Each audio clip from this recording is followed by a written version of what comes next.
خوش آمدید۔ آج کا ہمارا موضوع بظاہر تو بہت جانا پہچانا ہے جی، کرسمس۔ لیکن ہمارے پاس جو معلومات ہیں ان کی گہرائی میں جائیں تو پتہ چلتا ہے کہ ہر روایت کے پیچھے ایک حیران کن کہانی چھپی ہوئی ہے۔ بالکل، آج ہم دیکھیں گے کہ کرسمس کا تعلق قدیم روم کے تہواروں سے کیسے جڑتا ہے اور سینٹا کلوز کا کردار وائکنگز کے دیوتاؤں سے کیوں ملتا ہے، اور کیوں تاریخ میں ایک وقت ایسا بھی تھا جب کرسمس منانے پر پابندی تھی۔ پابندی؟ اچھا۔ جی، اور آخر میں ہم بیت لہم کے ستارے کے پیچھے چھپے ایک ایسے راز سے پردہ اٹھائیں گے جو شاید فلکیات سے زیادہ علم نجوم سے تعلق رکھتا ہے۔ اچھا، تو پھر آئیے شروع کرتے ہیں سب سے بنیادی سوال سے۔ کرسمس ہمیشہ 25 دسمبر کو ہی کیوں ہوتا ہے؟ بائبل میں تو کوئی تاریخ نہیں دی گئی، تو یہ تاریخ کہاں سے آئی؟ یہ ایک بہترین سوال ہے، اور یہیں سے کرسمس کی جو پیچیدہ تاریخ ہے وہ شروع ہوتی ہے۔ اس کی کوئی ایک وجہ نہیں ہے، بلکہ دو بڑے نظریات ہیں۔ اچھا۔ پہلا نظریہ کہتا ہے کہ یہ تاریخ جان بوجھ کر دوسرے مذاہب کے تہواروں پر رکھی گئی تھی، یعنی ایک طرح کی اسٹریٹیجک ڈیٹنگ؟ آپ بالکل کہہ سکتے ہیں۔ قدیم روم میں دسمبر کا مہینہ جشن کا تھا۔ 17 سے 23 دسمبر تک وہ سیٹرنیلیا نامی ایک تہوار مناتے تھے۔ سیٹرنیلیا؟ جی، یہ ایک ہفتے تک چلتا تھا۔ ضیافتیں ہوتیں، تحفے دیے جاتے، اور سب سے دلچسپ بات یہ تھی کہ سماجی اصول الٹ دیے جاتے تھے۔ ایک منٹ، سماجی اصول الٹ دیے جاتے تھے؟ اس کا کیا مطلب ہے؟ اس کا مطلب یہ تھا کہ کچھ وقت کے لیے آقا اپنے غلاموں کی خدمت کرتے تھے۔ غلاموں کو وہ آزادی ملتی تھی جو عام طور پر ناقابل تصور تھی۔ واہ، یہ تو بہت ہی جدید سوچ لگتی ہے۔ جی، یہ معاشرے میں تناؤ کو کم کرنے کا ایک ذریعہ بھی تھا۔ تو اس کا 25 دسمبر سے کیا تعلق بنا؟ سیٹرنیلیا 23 دسمبر کو ختم ہوتا تھا، اور اس کے فوراً بعد 25 دسمبر کو ایک اور بڑا تہوار ہوتا تھا۔ اچھا۔ اسے کہتے تھے ڈائس نوٹالس سولس انوکٹی، یعنی ناقابل شکست سورج کا یوم پیدائش۔ یہ تو سورج دیوتا متراس کے لیے تھا، ہے نا؟ بالکل، یہ اس دن منایا جاتا تھا جب دن لمبے ہونا شروع ہوتے ہیں، یعنی روشنی اندھیرے پر غالب آ رہی ہوتی ہے۔ تو جب مسیحیت پھیلی، چرچ کے رہنماؤں نے سوچا کہ لوگوں کو ان کے مقبول تہواروں سے کیسے دور کیا جائے۔ جی، تو انہوں نے ایک ہوشیارانہ فیصلہ کیا۔ غالباً 325 عیسوی کی نکیا کاؤنسل کے آس پاس انہوں نے یسوع کی پیدائش کے لیے 25 دسمبر کی تاریخ مقرر کر دی۔ اچھا، تو انہوں نے ایک غیر مسیحی تہوار کو مسیحی رنگ دے دیا۔ بالکل، اور یسوع کو دنیا کا نور اور عہد جدید کا سورج کے طور پر پیش کیا۔ تو یہ صرف تاریخ کا انتخاب نہیں تھا، بلکہ ایک بہت طاقتور علامتی اقدام بھی تھا۔ یہ تو پہلا نظریہ ہوا۔ دوسرا کیا ہے؟ دوسرا نظریہ، جسے حساب کا نظریہ کہتے ہیں، وہ بالکل مختلف ہے۔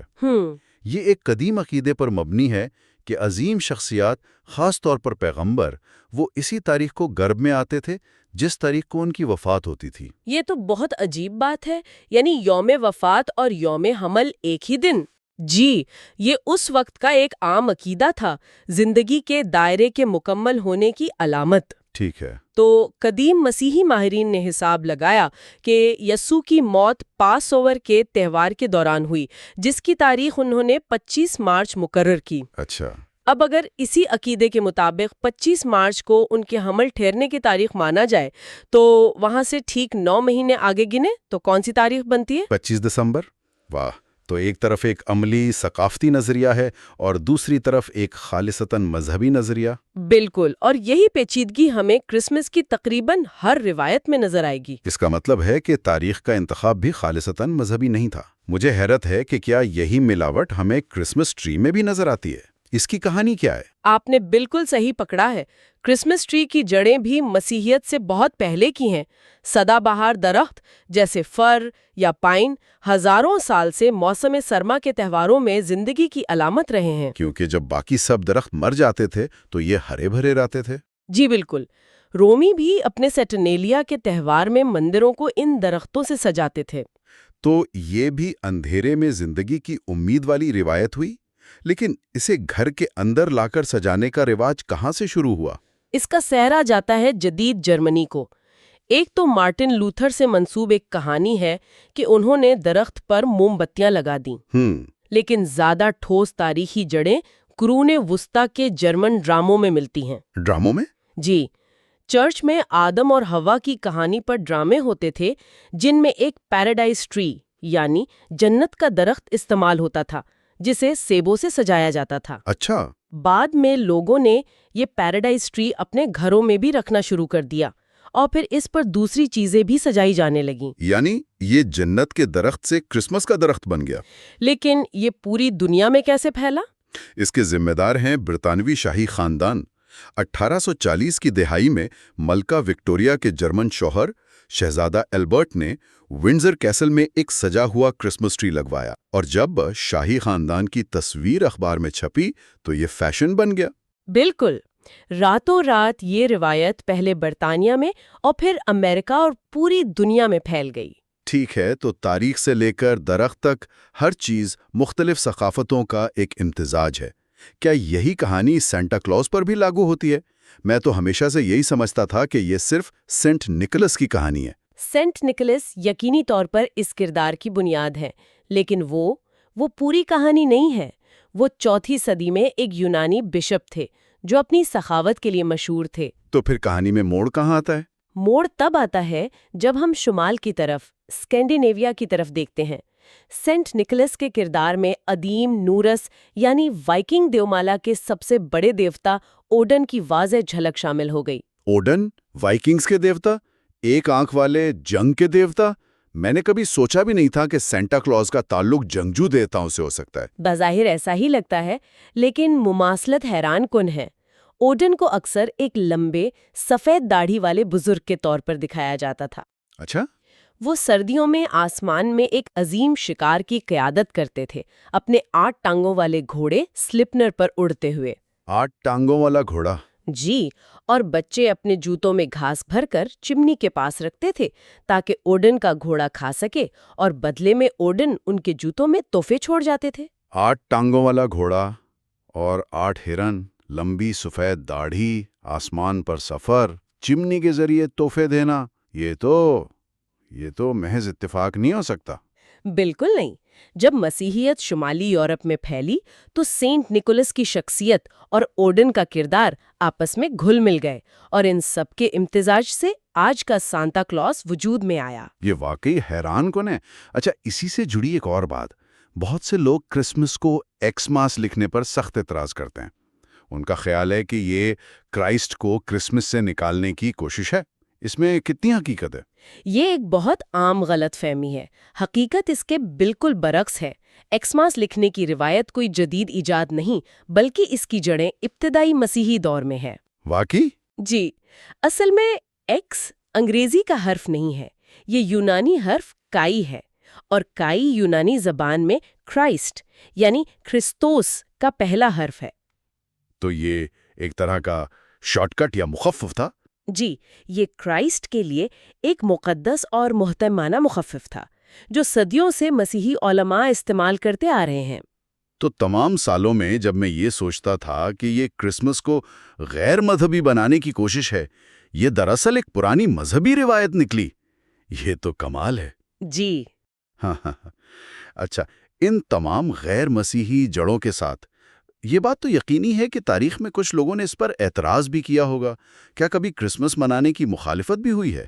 بالکل ہوئی ہے، اور بہت شدت سے۔ سب سے پہلے تو 3 صدی کے عالم اوریجن آف الیگزینڈریا جیسے ابتدائی مسیحی رہنماؤں نے سالگرہ منانے کے خیال کو ہی مسترد کر دیا تھا۔ مطلب وہ اسے ایک پیگن یعنی غیر مسیحی عمل سمجھتے تھے؟ جی بالکل، ان کے نزدیک صرف شہداء کے یوم وفات کو یاد رکھنا چاہیے، یوم پیدائش کو نہیں۔ لیکن سب سے مشہور مخالفت تو شاید پیورٹنز نے کی تھی نا؟ جی، 17ویں صدی میں انگلینڈ اور امریکہ میں پیورٹنز نے۔ ان کا سب سے بڑا اعتراض اس طریقے پر تھا جس طرح کرسمس منایا جاتا تھا۔ کس طرح منایا جاتا تھا؟ وہ اسے ایک مقدس دن نہیں بلکہ 12 دن تک چلنے والا ایک ایسا تہوار سمجھتے تھے جس میں شراب نوشی، جوا اور ہر قسم کی اخلاقی بے روی عام تھی۔ تو انہوں نے اس کے خلاف کیا کیا؟ جب پیورٹنز نے پارلیمنٹ پر کنٹرول حاصل کیا تو 1647 میں انہوں نے کرسمس منانے پر باقاعدہ پابندی عائد کر دی۔ پابندی؟ یہ تو بہت سخت اقدام تھا۔ بہت سخت، اور یہ غیر قانونی ہو گیا تھا۔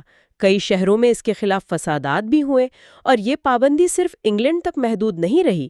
1659 میں امریکہ کی میساچوسیٹس بے کالونی میں بھی کرسمس پر پابندی لگا دی گئی اور خلاف ورزی پر 5 شلنگ کا جرمانہ تھا۔ یہ پابندی کب تک رہی پھر؟ انگلینڈ میں تو یہ 1660 میں بادشاہ چارلز دوئم کی بحالی کے ساتھ ختم ہو گئی، لیکن امریکہ کے کچھ حصوں میں شک و شبہ ایک عرصے تک برقرار رہا۔ اور آج بھی کچھ گروہ اس پر سوال اٹھاتے ہیں۔ جی، آج بھی کچھ مسیحی گروہ کرسمس کی غیر مسیحی جڑوں کی وجہ سے اسے منانے سے انکار کرتے ہیں۔ تو یہ بحث آج تک زندہ ہے۔ اچھا، اب زمینی تنازعات سے آسمان کے ایک راز کی طرف چلتے ہیں۔ بیت لہم کا ستارہ۔ بچپن سے ہم اسے ایک دومکیت یا سیاروں کے ملاپ کے طور پر سنتے آئے ہیں۔ ان میں کتنی سچائی ہے؟ یہ عام خیالات ہیں، لیکن ماہر فلکیات بریڈلی شیفر کے مطابق ان میں بڑے مسائل ہیں۔ قدیم زمانے میں دھومکیت یا سپر نووا کو اچھا شگون نہیں سمجھا جاتا تھا۔ انہیں تو برا شگون سمجھا جاتا تھا نا، جنگ، قحط، اس طرح کی چیزیں۔ بالکل، اور جہاں تک سیاروں کے ملاپ کی بات ہے تو اس دور کے ماہر نجومی یعنی مجوسی وہ آسمان پر نظر آنے والے نظاروں سے زیادہ زائچوں یعنی ہاروسکوپس میں دلچسپی رکھتے تھے۔ تو اگر یہ کوئی نظر آنے والا فلکیاتی واقعہ نہیں تھا تو پھر یہ ستارہ تھا کیا؟ بالکل، یہاں مائیکل مولنر کا ایک بالکل مختلف اور انقلابی نظریہ آتا ہے جسے وہ نجومی حل کہتے ہیں۔ ان کے مطابق بیت لہم کا ستارہ آسمان پر کوئی چمکتی ہوئی روشنی تھی ہی نہیں۔ تو پھر کیا تھا؟ بلکہ یہ 17 اپریل 6 قبل مسیح کا ایک پیدائشی زائچہ تھا۔ زائچہ؟ مطلب ایک چارٹ کاغذ پر بنا ہوا؟ جی، ایک نجومی چارٹ۔ مولنر نے دریافت کیا کہ برج حمل یعنی ایریس کو اس دور میں یہودیہ کی علامت سمجھا جاتا تھا۔ اچھا۔ پھر انہوں نے کمپیوٹر کی مدد سے اس دور کے آسمان کا نقشہ بنایا اور ایک ایسی تاریخ تلاش کی جب یہودیہ کے برج یعنی حمل میں سیاروں کی ایک انتہائی نایاب اور طاقتور ترتیب بنی ہو، اور وہ تاریخ تھی 17 اپریل 6 قبل مسیح۔